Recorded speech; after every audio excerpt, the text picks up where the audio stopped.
On va passer à Stackinsat. Donc, Non, effectivement, c'est une transition parfaite vers finalement ce que vous venez de lancer, alors qui n'est pas encore totalement disponible, mais on va parler évidemment donc de Stacking Sat. Euh, bon, il y a eu pas mal de choses ces derniers mois. Vous avez développé ce projet, vous venez d'avoir donc le fameux Sésame, à savoir ce label PSAN, hein, qui vous permet en fait d'être régulé, de pouvoir offrir des produits aux Français. Mais ce qui est comment dire, le plus intéressant, c'est finalement ce qui vous a poussé à lancer ce produit. Donc, toi, Jocelyn, tu as découvert cet environnement il y a quelques années, mais disons qu'avant, tu bossais dans une industrie qui était tout autre, à savoir celle du cinéma. Toi, Jonathan, tu as bossé avant dans la finance et tu as développé une boîte qui a été rachetée par un très gros gestionnaire de fonds. Et voilà, vous avez discuté, vous avez décidé de lancer ce projet. Mais est-ce que vous pourriez quand même nous expliquer pourquoi ce plan d'épargne Bitcoin et quel est le but dans les mois, les années qui viennent? bah, écoute, mon cher associé, je vais commencer et je te laisserai conclure. Euh, je vais essayer d'être court dans cette réponse, même si je pourrais en parler des heures, parce que donc déjà, il faut savoir qu'avec Joss, on se connaît depuis presque 15 ans. Donc, on s'est rencontrés à Paris. Effectivement, à l'époque, Bitcoin n'existait pas. Entre-temps, il se trouve que Joss est parti à l'étranger. Évidemment, on restait en contact et on s'est retrouvés justement au moment où j'étais sur le point de vendre ma société. Et c'est lui qui, effectivement, m'a red pillé, comme on dit.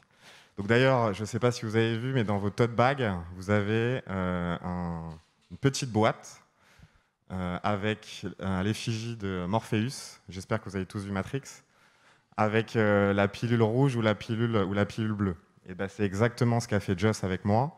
Il m'a donné la pilule rouge.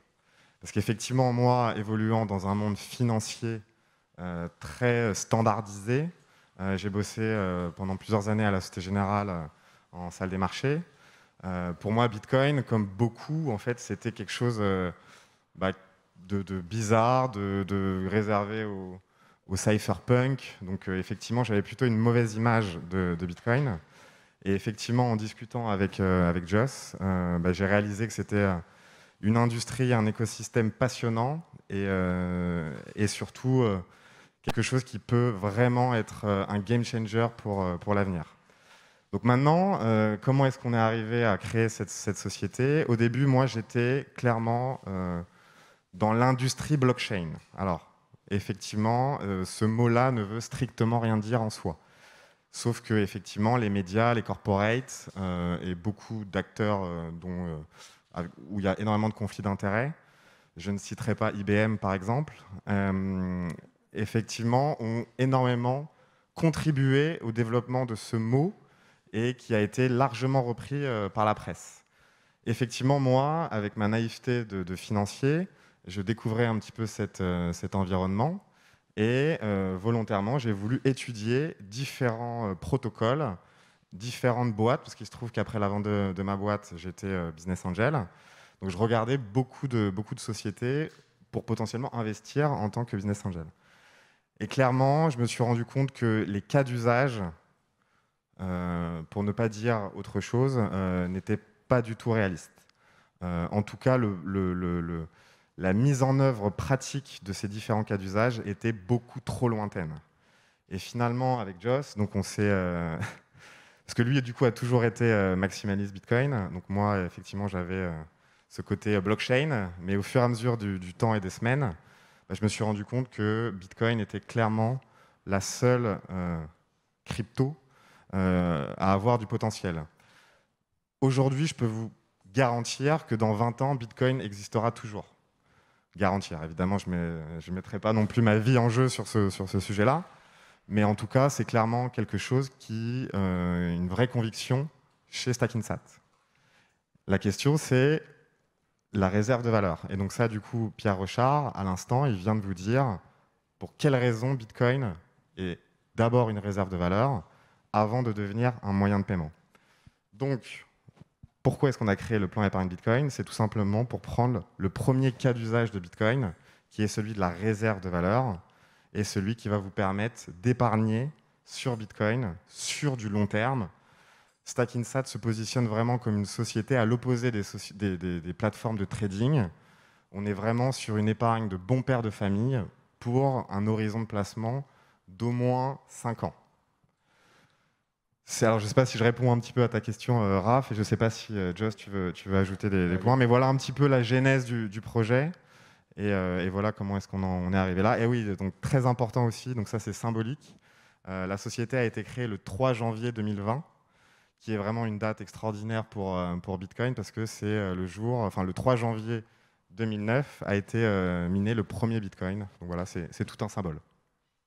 Exactement. Et donc, 9 mois après, maintenant, on sort StackInsat. Nous, vraiment, ce qu'on voulait faire, c'était rendre Bitcoin accessible et très simplement.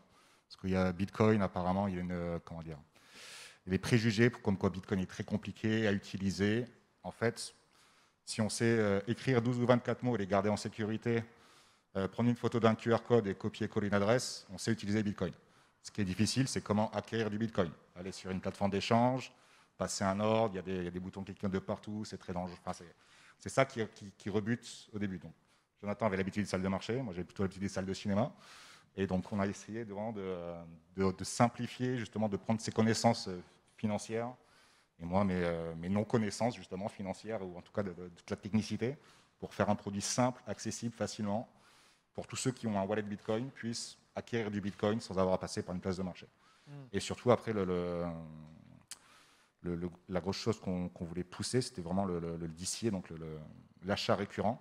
Donc on va peut-être en reparler un peu plus en profondeur, mais c'est vraiment une technique d'investissement et d'épargne pour nous qui nous tient à cœur, et on pense, et on n'est pas les seuls à le penser, il y a beaucoup d'articles sur le sujet, que c'est vraiment la façon la plus simple et la plus sécurisée sur le long terme d'investir dans le Bitcoin. C'est-à-dire que l'idée, c'est effectivement non pas de faire du trading en achetant et en vendant la crypto, c'est de se dire, voilà, j'ai peut-être envie d'en mettre de côté, et chaque mois, je vais mettre 100, 200, 500, 1000 euros, je ne sais même pas d'ailleurs si peut-être certains voudront mettre encore beaucoup plus, mais et globalement, c'est comme ça d'investir sur le Bitcoin sur le long terme. C'est vraiment votre C'est idée. ça. En fait, donc notre concept il est un peu particulier. En fait, les gens vont venir chez nous pour acheter du Bitcoin sans en connaître le prix à l'avance. Donc, ils vont dire, par exemple, je vais mettre tous les lundis, je vais mettre 10 euros, sans savoir quel est le prix du Bitcoin dans le lundi suivant, mais tout en sachant qu'ils vont convertir 10 euros en Bitcoin pour leur épargne et pour le long terme. Donc, ce qui est sympa avec cette technique-là, c'est qu'on a envie que le prix du Bitcoin descende, en fait. On n'a pas envie que le prix du Bitcoin monte, parce qu'au plus le Bitcoin va descendre, avec les mêmes 10 euros, on va avoir plus de Bitcoin, donc plus de Satoshi, donc on va pouvoir accumuler plus de Bitcoin. Donc en fait, un vrai Bitcoiner, il est content quand le prix du Bitcoin descend, est-ce qu'il peut en récupérer un peu plus. Ouais, c'est voilà. sûr. Après, ceux qui ont justement investi sur le long Après, il y a terme, aussi quand ça va dans l'autre direction. Donc quand le prix du Bitcoin il monte, les Bitcoins qu'on a déjà achetés s'apprécient, et quand on rachète toujours les mêmes 10 euros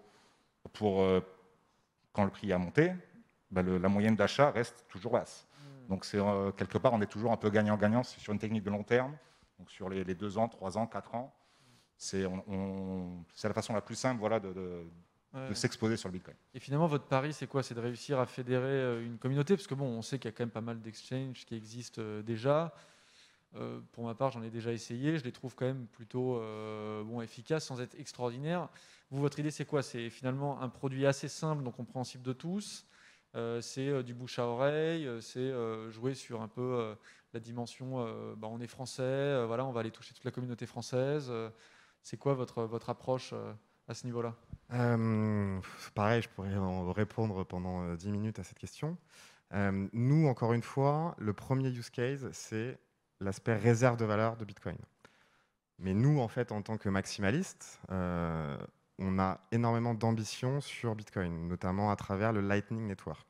Donc nous, on est convaincus que la première étape, c'est de faire en sorte que tous les Français, tous les Européens puissent détenir du Bitcoin dans cette approche de réserve de valeur. Et comme l'a dit Yorick, je crois tout à l'heure, même si malheureusement je n'ai pas vu ton intervention, Yorick, nécessairement et inéluctablement, Bitcoin deviendra une monnaie telle qu'on peut les utiliser aujourd'hui à travers les euros et les dollars. Mais nous, on est convaincus que ça passera également par le paiement et les micro-paiements. Donc après, pour répondre plus précisément à ta question, l'idée, c'est évidemment de fédérer une communauté. Donc nous, nos early adopters, sont évidemment plutôt des bitcoiners maximalistes qui, du coup, croient à Bitcoin et seulement à Bitcoin. Évidemment que notre cible s'étend plus largement aux crypto-friendly guys, comme j'appelle, tous ceux qui ont du coup une notion de ce qu'est la crypto et qui veulent trouver un moyen très simple d'acquérir du Bitcoin, et surtout de manière récurrente, parce que du coup, effectivement, et ça Joss l'a précisé, mais si par exemple, en tant qu'expert, en tant que connaisseur, vous voulez mettre en place une stratégie d'achat récurrent, par exemple, sur un exchange, donc, par exemple comme Kraken, Binance ou ce que vous voulez. Le problème de ces plateformes-là, c'est qu'il y a ce qu'on appelle des frais de retrait. Donc en fait, ces frais de retrait sont assez élevés, ce qui du coup oblige entre guillemets le client de ces exchanges à garder ses bitcoins sur l'exchange. Et ça d'ailleurs, Gilles en a parlé tout à l'heure, et j'imagine que ça a été aussi abordé par Yorick, mais le bitcoin, justement un de ses principes, un des principes de Satoshi Nakamoto, c'était soyez votre propre banque.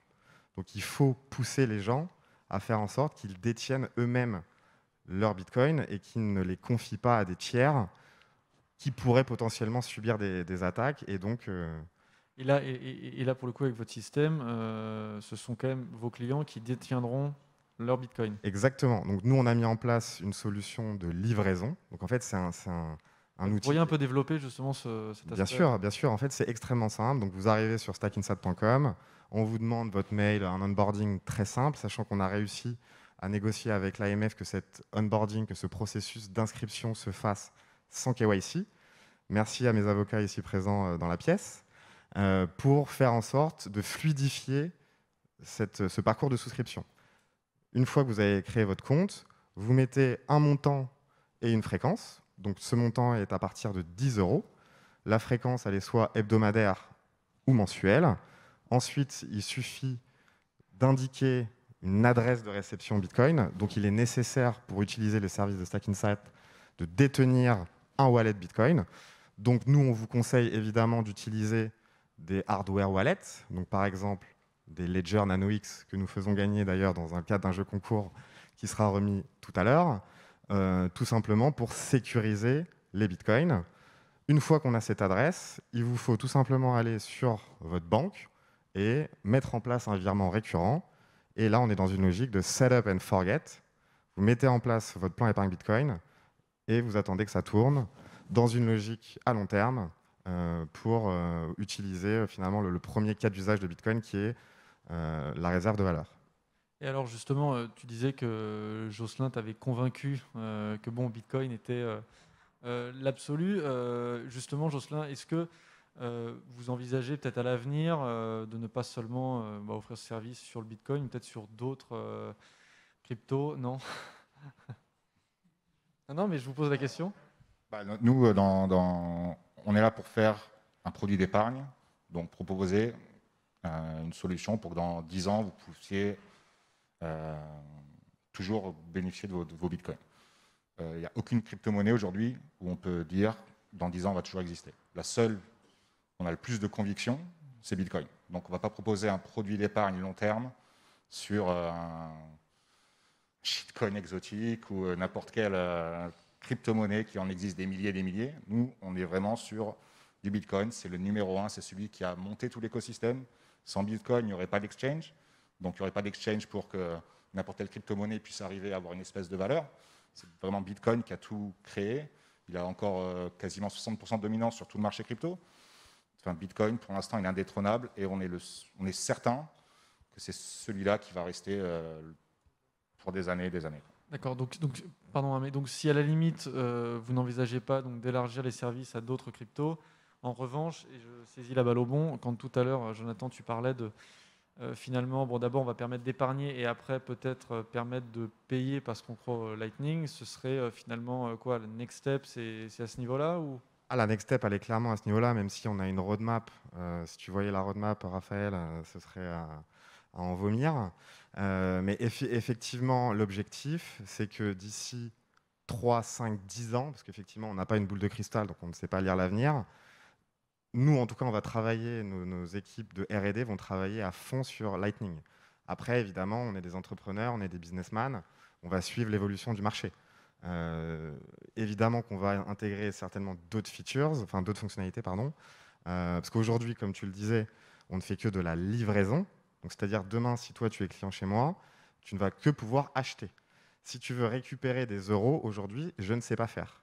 Tout simplement parce que l'AMF, du coup, dans cette procédure d'enregistrement PSAN, nous a clairement indiqué que si du coup on faisait ça dès le début, on allait avoir plus de temps, on allait mettre beaucoup plus de temps à obtenir ce fameux enregistrement. Donc c'est pour ça que nous, les prochaines étapes, là, très court terme, encore une fois à l'aide de nos avocats, c'est étendre cet enregistrement vers du rachat de Bitcoin pour que les clients qui sont détenteurs d'un plan par Bitcoin puissent récupérer des euros. Ça, c'est la première étape.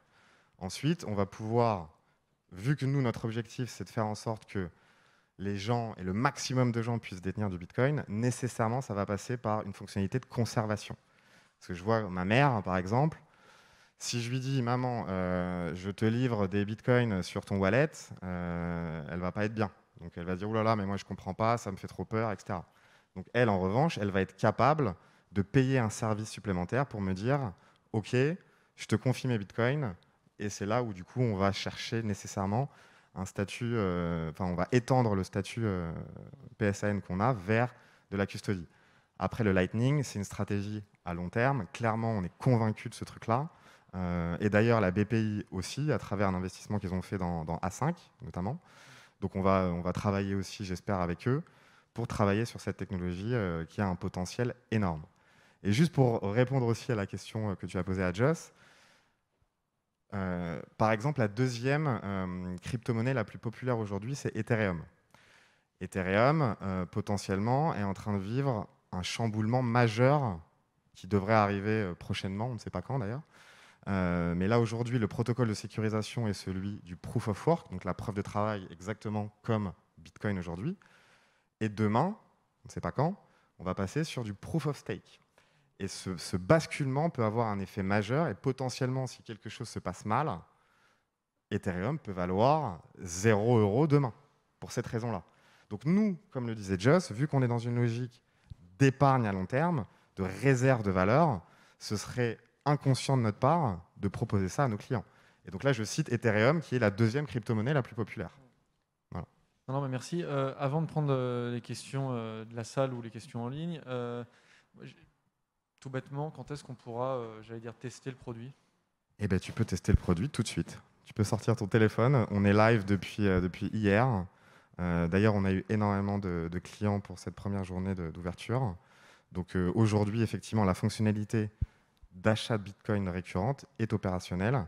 En revanche, le rachat et la conservation le sera dans quelques semaines, quelques mois. D'accord. Bon, écoutez, merci beaucoup. On va prendre des questions. Si on avait... Hop.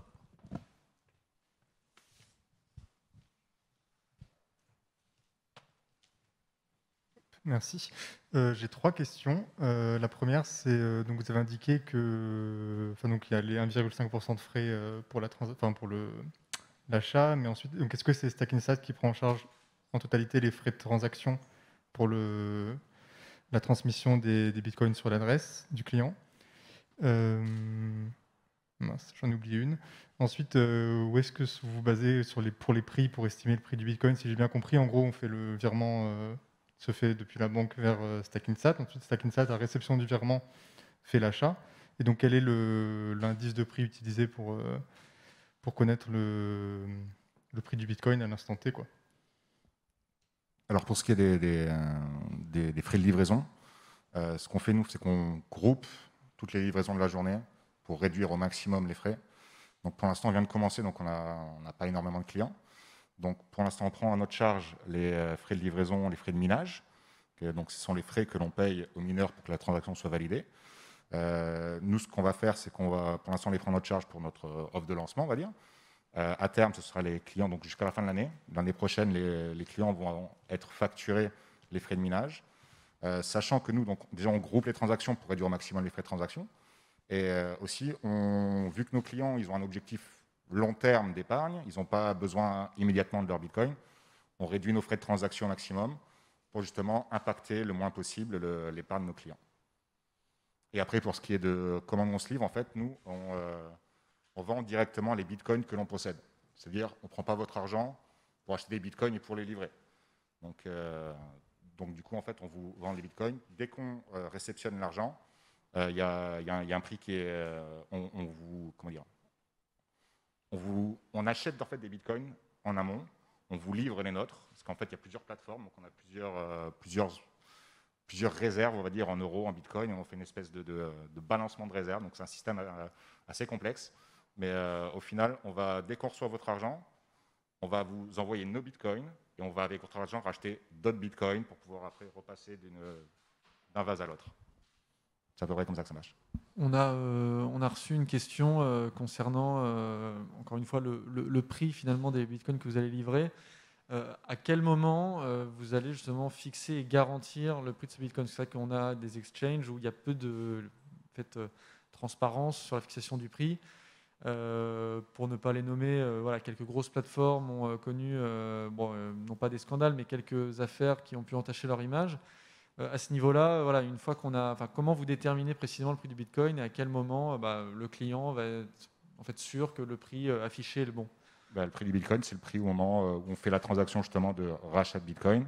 À ce moment-là, les Bitcoins qu'on va livrer, on va le livrer au prix auquel on l'a acheté. Et on prend en fait 1,5% de commission à la source. Donc si vous envoyez 100 €, on va retirer 1,5 € et on va convertir le reste et vous l'envoyer en Bitcoin. Donc en gros, pour compléter la réponse, c'est-à-dire que, et c'est pour ça que c'est presque pas forcément logique pour nos clients, mais en fait, ils vont acheter du Bitcoin sans connaître le prix. Encore une fois, nous, on va acheter on va racheter des Bitcoins au moment où on va recevoir l'argent, mais le client va être livré des Bitcoins qu'on aura déjà acquis. Et en fait, dans la procédure du coup de StackInsat, dès qu'on reçoit l'argent, on vous envoie une facture pour confirmer qu'on a bien reçu vos euros.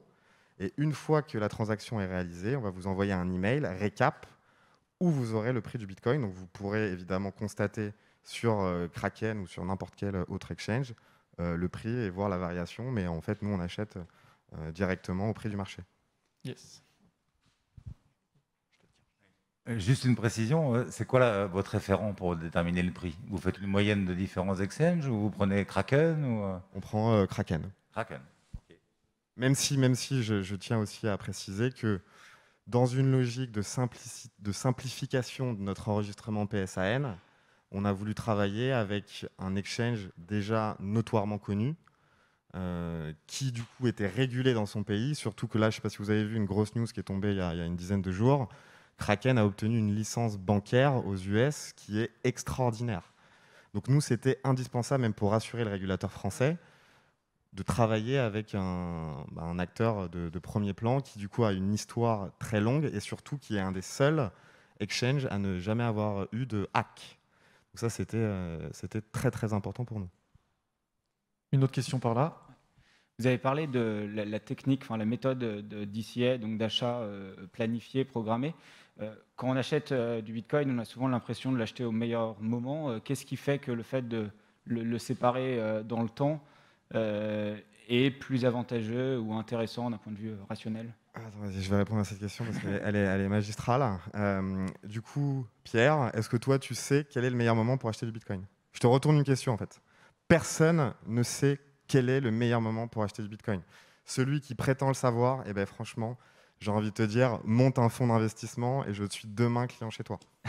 Je pense que beaucoup de personnes pensent savoir, mais... okay. Alors, complètement, mais ça, c'est du coup Daniel Kahneman, qui est un économiste français, qui a rédigé un papier où il a été prix Nobel d'économie sur la finance comportementale. Et globalement, en fait, l'être humain a différents biais comportementaux, notamment le biais qui est celui de confirmer et d'avoir des certitudes sur ses convictions. Et du coup, de prendre potentiellement de mauvaises décisions en fonction de ses émotions. Et ben nous, c'est exactement l'inverse qu'on veut faire, c'est éviter le FOMO, donc Fear of Missing Out en anglais, et justement de ne pas faire intervenir ses émotions et d'avoir une stratégie prédéfinie, très simple, avec un prix, un montant et une fréquence pour lisser son point d'entrée et donc réduire le risque du placement. C'est aussi bête que ça. Et celui qui, alors dans la salle, me dit moi je sais lire l'avenir et je sais savoir quel est le prix du Bitcoin, et bah, franchement, qui me donne sa solution et je deviens client de sa boîte demain. Après, ce type de personnes qui ont la prétention de savoir quel est le meilleur moment pour acheter du Bitcoin, c'est ceux qui vont rester derrière leur écran, à regarder les charts, à regarder le prix bouger, sachant que c'est un marché qui est 24 heures sur 24. C'est beaucoup d'investissement de temps et techniquement. Donc, il y en a qui ont des très bons calls, qui peuvent trouver des bons moments pour acheter. Je pense que la plupart des personnes n'ont pas envie de rester 12 heures derrière leur écran pour regarder une charte bouger. Et après, moi, de mon expérience, dès que j'ai acheté, le prix a commencé à tomber. Enfin, il y a toujours un truc qui se passe, et en fait, c'est jamais le bon moment. Le meilleur moment, c'était il y a 5 ans. Et donc, en fait, voilà, il n'y a jamais vraiment le meilleur moment pour acheter, sauf les traders qui vont faire des trades, mais qui vont acheter pour revendre. Ils ne vont pas acheter pour une optique de 5 ans. Le prix de maintenant, si vous avez acheté à n'importe quel prix à la dernière année, dans 5-6 ans, ça ne fera pas une grosse différence. Il y a un sujet dont on a sur plusieurs tables rondes parlé, qui est celui de la fiscalité. Et là, on a plusieurs questions qui concernent la fiscalité. Globalement, pour vos clients, c'est vous qui allez vous occuper finalement de tout ce qui est plus-value, déclaration en tout genre, ou alors c'est à lui de gérer tout ça? Je peux répondre. Alors, lorsqu'on monte une boîte, on a toujours 1 milliard, et je reviens à cette histoire de roadmap, où on a 1 milliard de nouvelles fonctionnalités à sortir. Évidemment que celle-ci en fait partie, parce qu'on est dans cette logique où on veut démocratiser Bitcoin, donc du coup on veut accompagner les gens, notamment à réaliser toutes leurs démarches administratives, et notamment celle, du coup tout simplement de déclarer ses plus-values.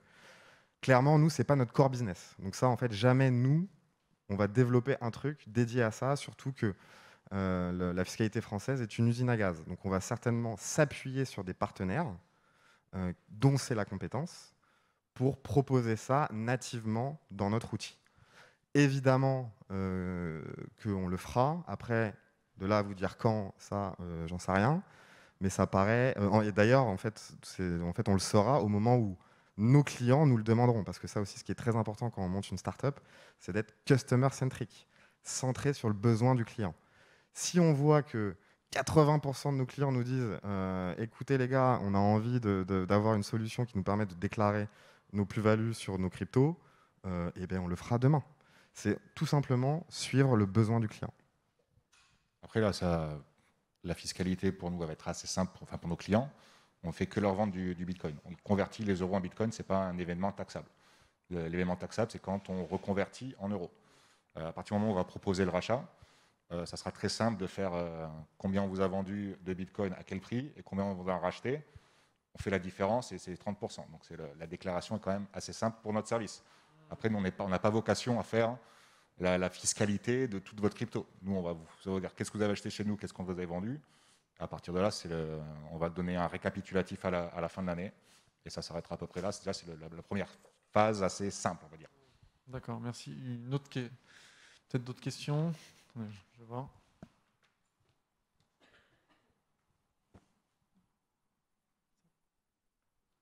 Ouais, ok. Alors, bon, ça c'est une question, mais je vous souhaite que ça n'arrive pas trop souvent. Non, effectivement, si jamais l'un de vos clients venait à décéder, quid de la succession, en fait, je veux dire, tout bêtement, qui sont les ayants droit d'un compte logé chez vous? Alors, nous, il n'y a pas de compte chez nous, en fait. Oui, c'est le client qui possède son wallet. C'est ça. Donc, si quelqu'un décède et qu'il n'a pas assuré la succession de ses bitcoins, les bitcoins sont perdus. Okay. La seule chose, c'est que classique. Voilà, c'est que nous, on va recevoir des euros. À chaque fois qu'on va recevoir ces euros, on va les envoyer sur le wallet automatiquement. Donc, si le virement n'est pas arrêté, eh ben, on va continuer de convertir les euros, tout simplement. Si le virement n'est pas arrêté. D'accord. Après, c'est vu que nous, on ne détient pas les bitcoins des clients, c'est au client de s'assurer de la succession de ces bitcoins. Écoutez, merci. J'avais quand même une autre question. Bon, évidemment, vous êtes en train de développer le service de rachat, mais globalement, c'est une histoire de 3 mois, 6 mois, 1 an? Il faut demander à nos avocats qui sont juste là. Hein. Mais du coup, franchement, avec le régulateur, surtout que là, en fait, ils sont vraiment encombrés. Ils ont énormément de dossiers. Sachant que, je ne sais pas si tu sais, Raph, mais à partir du 18 décembre 2020, toutes les sociétés exerçant en France une activité qui doit être enregistrée, si elle ne l'est pas, elles encourent de grosses amendes. Donc là, en fait, il y a une sorte d'embouteillage réglementaire à l'AMF qui fait que même nous, avec la meilleure volonté, et encore une fois, je parle sous le contrôle de nos avocats ici présents, de vous dire que c'est 3, 6 mois, 12 mois, franchement, j'en sais rien. Nous, en tout cas, en tant qu'entrepreneurs, on sait que c'est un besoin de nos clients, donc on va faire en sorte d'aller le plus vite possible. Après, je ne sais pas si vous voulez apporter un élément de réponse en plus, mais globalement, c'est ça.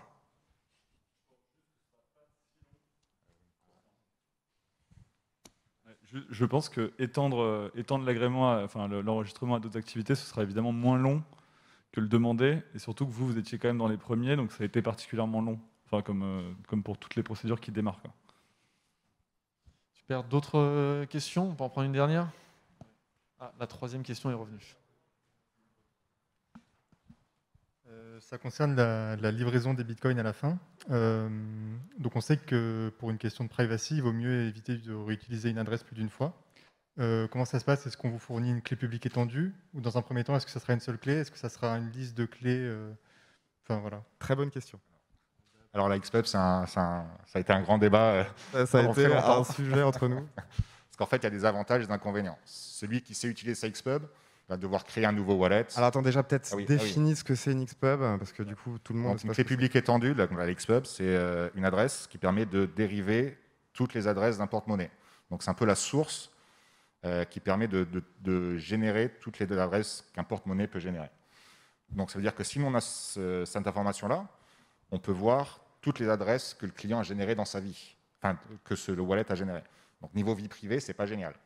Il n'y a que quelqu'un qui sait utiliser un peu Bitcoin dans ses retranchements qui va pouvoir créer un nouveau wallet spécialement pour notre plan d'épargne et nous donner une XPub. Parce que si tu nous donnes ton XPub que tu utilises, de wallet que tu utilises depuis 2 ans, niveau privacy, c'est beaucoup moins bien parce que je vais avoir accès à toutes tes transactions que tu as fait sur ce porte-monnaie. Alors nous, du coup, on fait une réutilisation d'adresse. C'est ce qu'il y a de plus simple pour le néophyte. Ensuite, pour les petits montants, si on t'envoie l'équivalent de 10 € sur une adresse différente à chaque fois, et que le Bitcoin il est à 100 000 balles, ça veut dire que tu vas devoir consolider plein de petites adresses, de plein de petits montants. Et donc, en fait, tu vas devoir payer beaucoup de frais de transaction pour reconsolider tous tes Bitcoins éparpillés de partout. Et ce qui est juste, je complète. Et alors, effectivement, aujourd'hui, tu nous donnes qu'une seule adresse, mais évidemment, l'équipe de Stackinsat, on est les seuls à savoir, à connaître cette adresse. Donc personne d'autre que nous. On est les seuls à relier ton identité. Voilà, oui, pardon. On est les seules personnes à relier ton identité à cette adresse. Donc, je pense que même si effectivement la XPub est un sujet qui a fait débat, encore une fois, si on voit que 80% de nos clients nous demandent, les gars, mettez en place une XPub, on le fera. Personnellement, je ne trouve pas que ce soit quelque chose d'indispensable. Mais effectivement, si nos clients nous le demandent, on le fera, évidemment. Après, notre but, c'était vraiment de simplifier l'accès au Bitcoin. Et c'est vrai que là, ça rajoute déjà une complexité pour l'utilisateur lambda. Donc, on a essayé de faire un truc le plus simple possible pour justement aller à l'écart des salles de marché, des places de bourse, quoi. Une dernière petite question et on essaiera de répondre assez vite. Globalement, vous parlez de plan d'épargne à long terme. Il y en a pas mal qui se demandent, finalement, la plus-value, on peut la faire au bout de combien de temps? Je veux dire, 6 mois, 1 an. Voilà, c'est une question qui est revenue à plusieurs reprises. L'objectif du plan épargne Bitcoin, effectivement, c'est d'épargner à long terme. Après, nous, on conseille sur un actif aussi volatile que Bitcoin de conserver au moins 5 ans son placement. Après, évidemment, on ne va pas interdire aux gens de racheter leur plan épargne Bitcoin. C'est d'ailleurs pour ça qu'on va proposer la fonctionnalité dans quelques semaines. Donc, les clients sont libres de faire ce qu'ils veulent. Nous, on n'est pas dans une logique de conseil. Nous, on a une conviction. On pense qu'il est plus intelligent de conserver ces bitcoins à long terme. Donc, le fameux StackSat, qui d'ailleurs est l'objectif, la signification de notre nom, c'est vraiment de conserver ces bitcoins à long terme. Mais effectivement, vous pouvez, lorsque la fonctionnalité existera, les racheter quand vous voulez. Super. Après, je vais reprendre le même de Morpheus. Quand Néo lui demande quand est-ce que je revends mes bitcoins, Morpheus dit quand tu seras prêt, tu n'auras pas besoin de les revendre. Ouais. Bon, bah super, merci Pour beaucoup. vraiment convertir dans le bitcoin et toujours en garder un petit peu. Bon, bah super, merci beaucoup. Merci.